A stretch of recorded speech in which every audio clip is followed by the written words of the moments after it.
Tigray is Ethiopia's northernmost state and is also the heart of the country's glorious past, once home to a great civilization spanning more than 1,000 years, from the 8th century BC to the 8th century AD. As evidenced by its unique pre-Christian obelisks, countless stone inscriptions, dozens of rock-hewn churches, monasteries, underground palaces and imperial tombs that have all withstood the test of time, Tigray was once the country's architectural workshop. Tigray's historical, religious and cultural wealth is as overwhelmingly rich as it is diverse. In addition to the Tigrinya-speaking Ethiopians, Tigray is also home to two minority Ethiopian nationalities, namely the Irob and the Kunama, who live in the northeastern and northwestern parts of the region respectively. Tigray shares borders with the Afar region to the east, Eritrea to the north, Sudan to the west, and the Amhara regional state to the south. From end to end, Tigray is steeped in history that goes as far back as some 3,000 years. One of Tigray's unique edifices of great historical, archaeological and architectural significance is the Temple of Yeha. Some 60 kilometers east of Aksum, the temple at Yeha is thought to have been built in the 8th century BC. Standing for more than 2.5 millennia, it is the oldest building in sub-Saharan Africa. It's a magnificent structure, remarkable for, among other things, its structural strength, geometrical perfection, and architectural beauty. Yeha was a center of the Da'amat kingdom that existed before Aksum. Many centuries older than Aksum. Aksum civilization, according to my opinion, starts in the 1st century after Christ, and this is many centuries earlier. And it is also very important in comparison to the Yemenite situation in pre-Christian times. So we have the parallels, of course. But not only parallels, there are also Ethiopian native sources.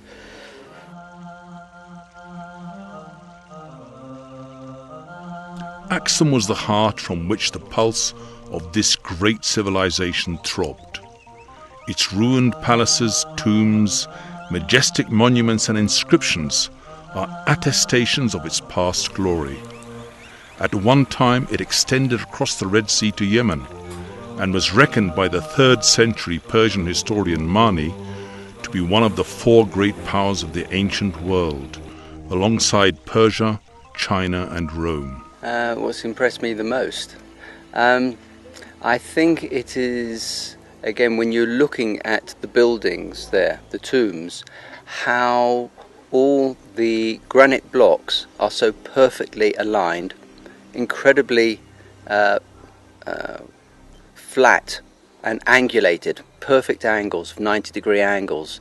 And again, think how they had to do that, with what type of implements. They didn't have modern day machinery to do the carving. This was all done by hand, presumably with hammers and chisels. And to get it, and then they would have to sand down. And incredible, absolutely incredible. The complexity of how the civilizations have evolved within Ethiopia, dating back all those thousands of years, with the Jews, with the Christians, and latterly, of course, with the Muslims as well, and how they've all blended in together is quite incredible. Aksum is a city whose numerous mysteries remain largely undeciphered.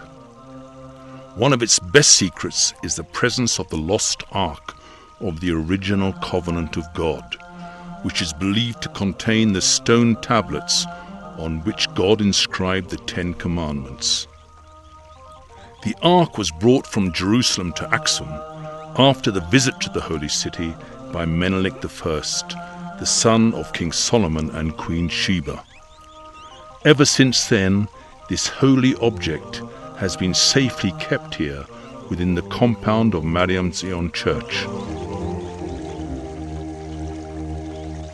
The well-laid-out Axum Archaeological Museum inside the northern Stelae field contains an interesting variety of objects found in the tombs, ranging from ordinary household objects, such as lamps and incense burners, to quite sophisticated glassware, beautiful lion gargoyles, a charming pot shaped like a three-legged bird, well-preserved Sabaean and Ge'ez inscriptions dating back over 2,500 years, an amphora from Turkey or Cyprus that provides evidence of ancient trading routes, and a particularly nice collection of Aksumite coins. The Aksumite kingdom was famous for its economic prosperity, architectural ingenuity, and cultural vibrancy. Arguably, the obelisks in the ancient city of Axum are the best-known legacies of this great civilization. Beneath these obelisks are found royal tombs, and what is certain is that these obelisks have no comparison anywhere in the world, being the largest single pieces of stone ever erected. I think it's very nice. The excavation site and the steles are very beautiful and impressive, I would say, because they are so old and you can really see it's just one piece, which is amazing. In Egypt, many of the pyramids are made from stone blocks, and we can see the steles, which are, I think, unique maybe. And this is really special for tourists from Europe, because we don't have such old pieces. The way they are built and the art on it. So they put the grave doors onto them, and this is very impressive as well. But I would say the most impressive thing is that they managed to get them here from the stone manufacturing place. How they pulled it, for example, it's amazing. The largest and heaviest of all is the fallen obelisk. Decorated on all of its four sides, this 13-story obelisk is 33 meters high and 4 meters wide. Its estimated weight exceeds 500 tons. With 11 stories, the second largest obelisk is 26 meters high. It is decorated on all four sides too.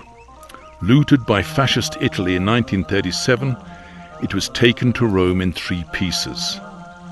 It took 7 decades before Italy finally gave in to the intense diplomatic and popular pressure from Ethiopia and friends of Ethiopia to return the stolen obelisk to its rightful owners. This is the third largest and still standing obelisk. This 10-story obelisk has remained in the same place and position ever since its erection.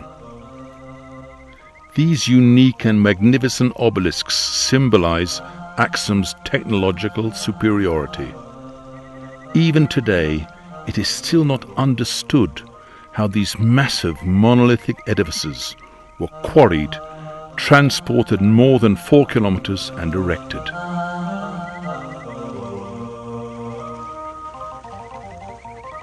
Axum is Ethiopia's Christian capital. Built in the 4th century AD in Axum, the original church of St. Mary of Zion, or Mariam Zion, was the first church in sub-Saharan Africa, and perhaps one of the earliest churches in the world.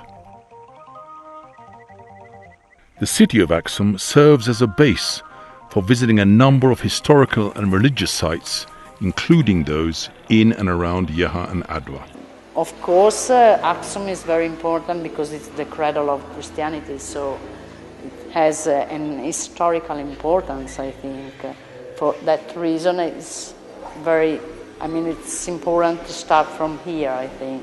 And then you can go to the other place in the north of Ethiopia to visit the other place where you can see the symbol of Christianity. I feel like I've really come to the beginning of civilization, And what's so fascinating is the complexity of the history, the vibrancy, and then to see the stones that date back so long is really meaningful. It makes it a very impressive sight and will stay in our memory because we feel we've been back in time and understood a bit more about the culture and the religion. Yeah.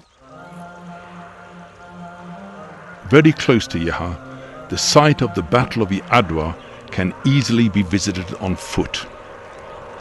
It was here in 1896, against the dramatic backdrop of the mountains that make up the teeth of Adwa, that the fate of this great nation was decided.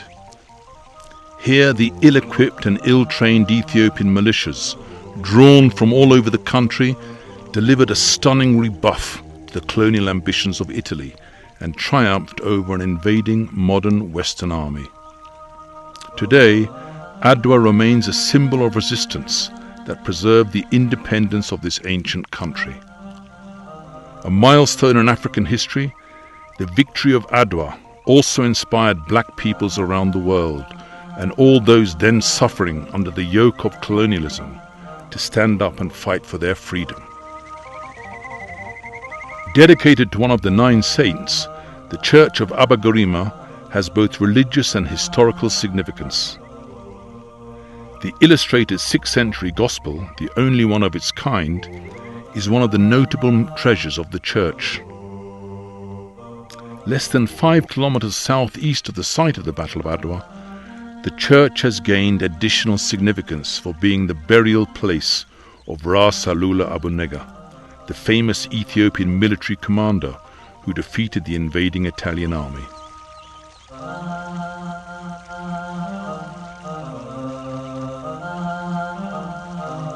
Tembien is located in south-central Tigray.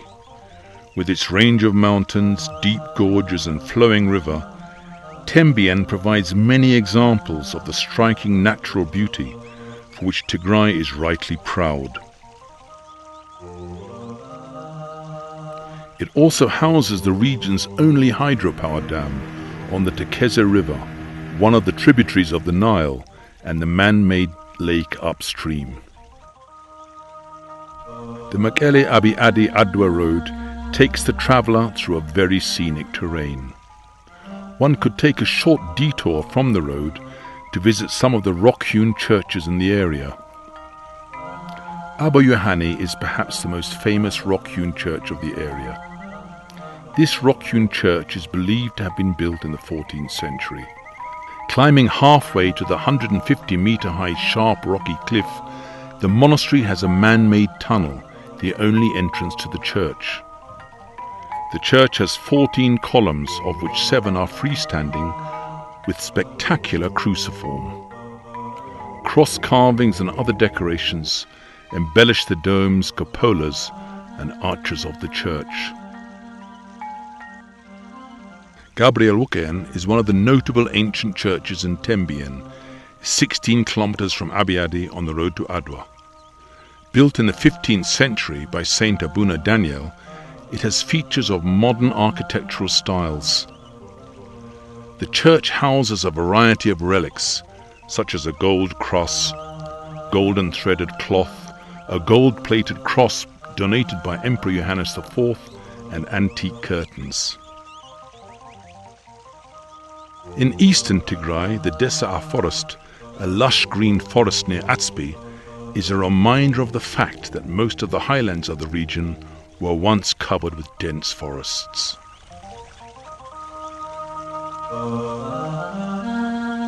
During the off-farm season, it's exciting to see long caravans of camels, mules and donkeys traveling to the famous salt route to the Afar Depression. Mikaelemba is one of the churches in the Atsbi area. With an interior area of 140 square meters, the church is perhaps the most spacious of all the rock-hewn churches in Tigray. In terms of decoration and finishing, the church is second to none. Just half an hour's drive from Mukro town, Abraha Atzbaha is located in one of the most scenic sites of the region. Considered among the country's earliest churches, Abra Atzpa is known for its extraordinary interior decoration, as well as its magnificent murals. Its ceiling is decorated with sophisticated patterns, and its walls are dotted with carved crosses. Without doubt, Abra Atzpa as a rock church is an architectural masterpiece. Architecturally, it's said to be Tigray's finest. According to local tradition, the church was constructed in the 4th century, but some scholars estimate the date of construction to be the 10th century. What is certain is that it was built well before the famous rock churches of Lalibela, where the level of sophistication of rock-hewn architecture reached its peak. I feel all the weight and the marvel of such an ancient historical sites. So I'm very impressed, because we also in Italy have very ancient churches, but so old, really very few. And so I'm very glad to can visit a church coming from the 4th century after Jesus Christ. Located on the southwest outskirt of the town of Wukro, Adi Akawe is a recently discovered archaeological site. The discovery of the site has triggered much excitement and interest among archaeologists. German and Ethiopian archaeologists have discovered a number of objects, including a statue of a seated woman, an altar with a Sabaean inscription, and a partially inscribed podium. To the surprise of archaeologists, the inscription mentions the pre-Aksumite Da'amat kingdom and the temple of Yeha. From the evidence assembled, the site is tentatively dated back to the 6th or 7th century BC. The Wukro Archaeological Museum is up and running in the town of Wukro, 42 kilometers from the regional capital, to preserve these and numerous other heritages excavated from the sites of Wukrida and Mariam Hanza. One of the least known histories in Ethiopia is the contribution Tigray made to the protection of Islam in the early stages of its development. The early followers of the Prophet Muhammad, facing persecution in Mecca from the Quraysh, in 615 sought and were granted asylum by the king of that part of Ethiopia, whom the Arabs called Negash al-Habashat. The first group was joined later by another 100 refugees, including the Prophet's daughter Ruqayya, his future wives Habiba and Salama, and his cousin Ja'far Abu Talib. When asked by the rulers of Mecca to return the exiles, the Ethiopian king refused, even if offered a mountain of gold. The generosity and principled behavior of the king impressed the Prophet Muhammad to such an extent that he exempted Ethiopia from jihad, or holy war. The remains of King Negash and those of the exiles who chose to remain in Ethiopia are buried in the compound of the mosque at Negash, 11 kilometers north of Wukro.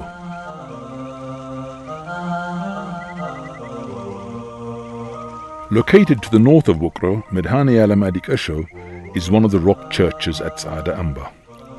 Like most rock churches of Tigray, its exterior lacks the decoration, style and finishing touches of its interior, where symmetrical patterns, crosses and bas-relief beautify its walls, ceilings and pillars.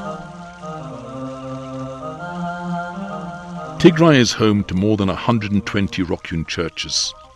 These churches are scattered all over Tigray, from Geralta to Tembien, from Atspi to Hausian. The majority of the churches, however, are concentrated in Geralta, a mountainous region known for its matchless natural beauty and breathtaking scenery, a combination of mountain ranges, expansive flatland and deep valleys. The churches were really nice. Like, it's impressing. Like, they started building those churches in the rocks in the 4th century, and like some we saw were from the 6th century, so really, really old. And yeah, they are still like high up in the mountains. It's impressive, and it's even now hard or not exactly easy to go there. It's a challenge, so it's really nice to climb up the rocks, and in the end you discover a church. It's amazing.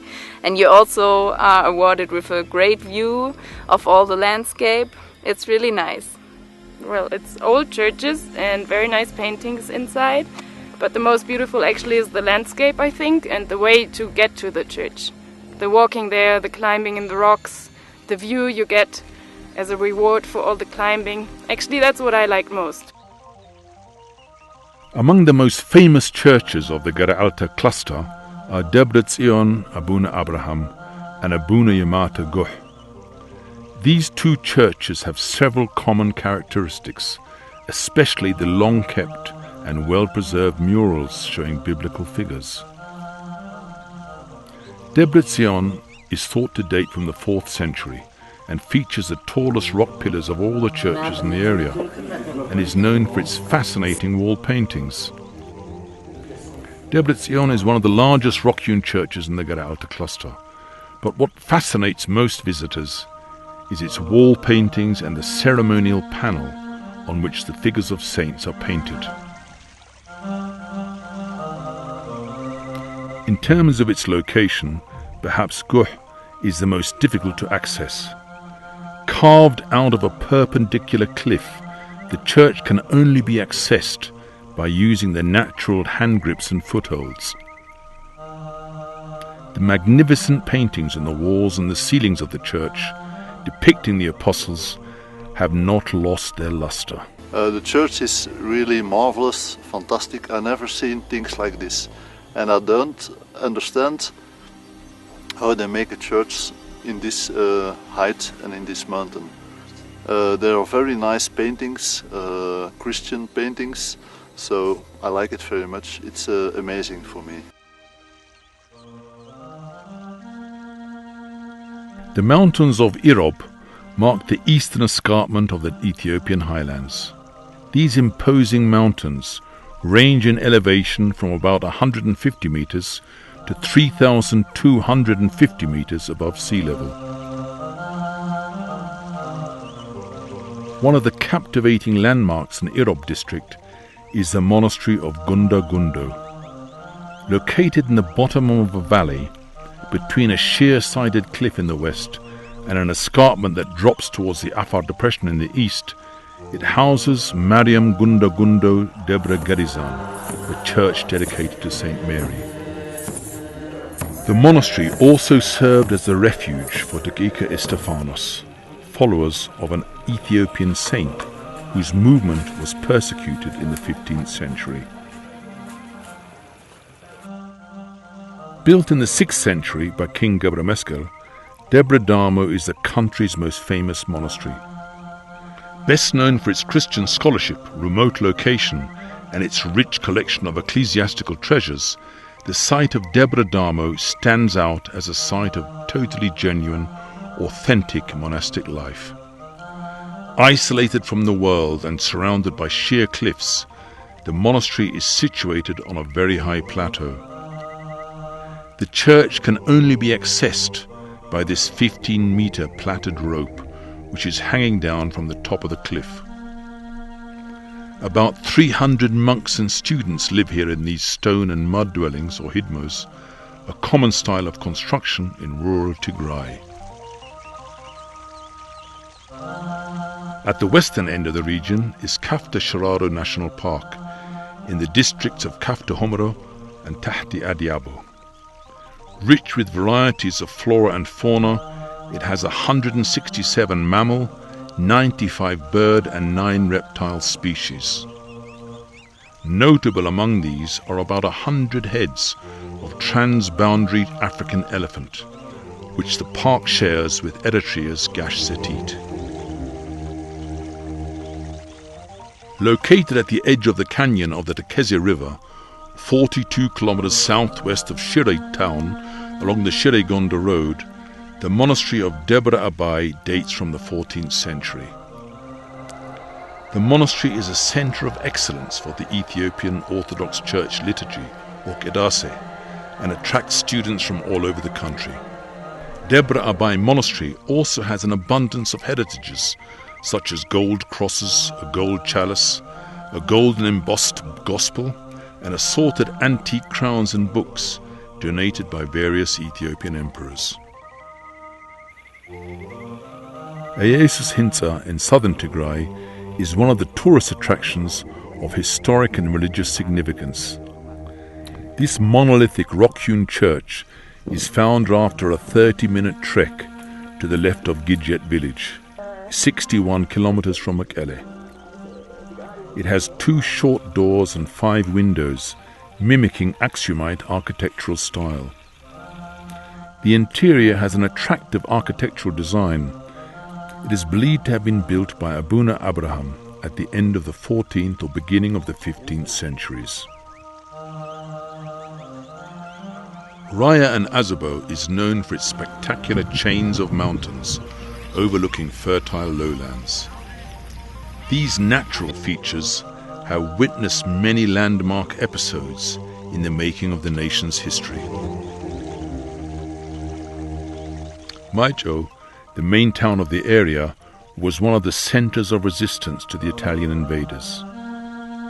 As has always been the case, many Ethiopians paid the ultimate price to preserve the independence of this ancient nation. At every twist and turn of these roads lie the bones of Ethiopia's freedom fighters who died to keep the torch of freedom burning. With an elevation of 10,000 feet or 4,000 meters above sea level, Zebet is Tigray's highest point. Ideal for climbing, trekking, bird watching and sightseeing, Raya and Azabo is a beautiful place of unparalleled landscapes. Lake Hashenge, located 45 kilometers from Korem, is Tigray's only lake. It is encircled by these amazing mountains, rising up to more than 2,000 meters. Hashenge and its environs are nesting and transit sites for many endemic and migratory birds, and are therefore attractive destinations for both researchers and bird watchers. On the western shore of Lake Hashenge is the archaeological site of Mifsas Bahri, where recent excavations have brought to light the rich heritages of the area.